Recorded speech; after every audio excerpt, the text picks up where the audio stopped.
हाफिजाबाद का रुख करेंगे। हाफिजाबाद से दरियाए चनाब का रैला तबाहकुन असरात छोड़ गया है। मुतासरा इलाकों से 4000 से ज़ायद मुतासरीन को रेस्क्यू कर लिया गया है। तफसील जानते हैं, अंजुम सुहेल हमारे साथ हैं। जी अंजुम। जी बिल्कुल, अगर बात की जाए दरिया चनाब में आने वाले सैलाब की, कादराबाद बैराज के मुकाम पर दरिया चनाब में 10,77,000 क्यूसेक का सैलाब गुजरा। हाफिजाबाद का तकरीबन 60 किलोमीटर जायद हिस्सा है जो इस सैलाब की वजह से मुतासर हुआ। 140 से ज़्यादा देहात हैं जो इस सैलाब की वजह से मुतासर हुए, और बहुत से देहात अभी भी ऐसे हैं जहाँ पे पानी जमा है और कई कई फुट पानी जमा है।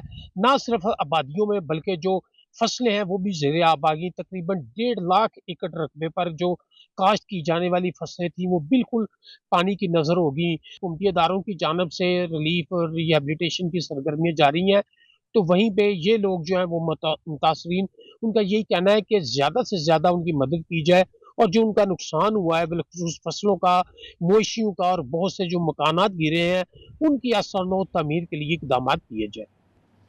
शादरा लाहौर में रावी के रेले से मुतासर बेशतर ख़ानदान इमदादी कैंपों में रिहाइश पजीर हैं। 100 से ज़ायद ख़ानदान घर वापसी के लिए बेताब हैं। हुमा भट्ट रिपोर्ट कर रही हैं।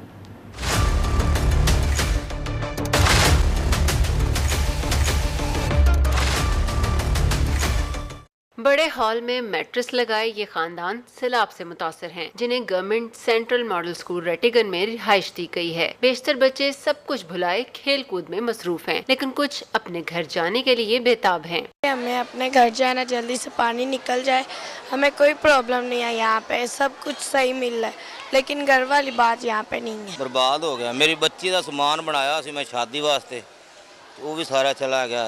1.5 महीने बाद शादी करनी सी बच्ची की। सैलाबी रेले ने लाहौर में भी हजारों अफराद को बेघर किया है। स्कूल में रिहाइश पजीर 100 से जायद खानदान हुकूमत से अपनी छत और इमदाद का मुतालबा कर रहा है। हमारे घर डूब चुके हैं, हमारा कुछ सोचे।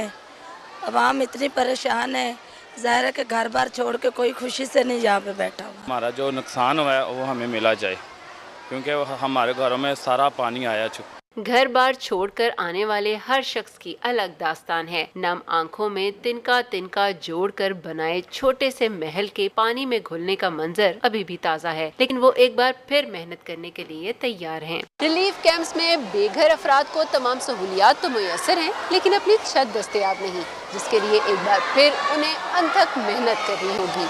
कैमरामैन मोहम्मद तैयब के साथ हुमा भट्ट, आज न्यूज़ लाहौर। खबर आपको दें कि शोरकोट में बाहू ब्रिज के मुकाम पर ऊंचे दर्जे का सैलाब है और बाहू ब्रिज से 4,26,000 से ज़ायद क्यूसेक का रेला गुजर रहा है। रेला सैकड़ों देहात में दाखिल हो गया है। तफसील जानते हैं, राना आसिफ मुख्तार हमारे साथ हैं। राना, ताज़ा तरीन सूरत हाल क्या है, बताइएगा। जी बिल्कुल, दरियाए चनाब में ऊंचे दर्जे का सैलाब जारी है, जिसकी वजह से शोरकोट के 200 से ज्यादा देहात ज़ेरे आब आ गए हैं। लोगों की खड़ी फसलें तबाह हो गई हैं और लोगों के घरों में पानी दाखिल हो गया है। रेस्क्यू 1122 पुलिस और दीगर फलाही तंजीमें। राना आसिफ हमें अपडेट करे थे। राना आसिफ, आपका भी है शुक्रिया। शकरगढ़, करतारपुर और गिरदुनवाह में रात से मूसलाधार बारिश का जो सिलसिला है वो जारी है। नाला बेह के कटाव से दर्जनों देहात ज़ेरे आब आ गए हैं। तफसील जानते हैं, राना इश्तियाक हमारे साथ हैं। जी राना इश्तियाक। जी बिल्कुल, शकरगढ़ और गिरदुनवार करतारपुर में रात भर से जो बारिश का सिलसिला वो जारी है।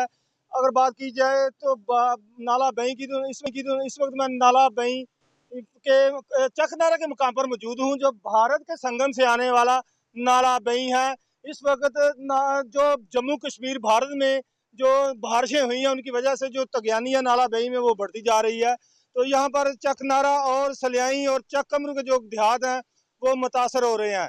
अगर मेरा कैमरामैन दिखा सके तो ये वो कटा हुआ जो बिल्कुल चकनारा के सैकड़ों ज़मीनें हैं जिनकी तरफ बढ़ता जा रहा है।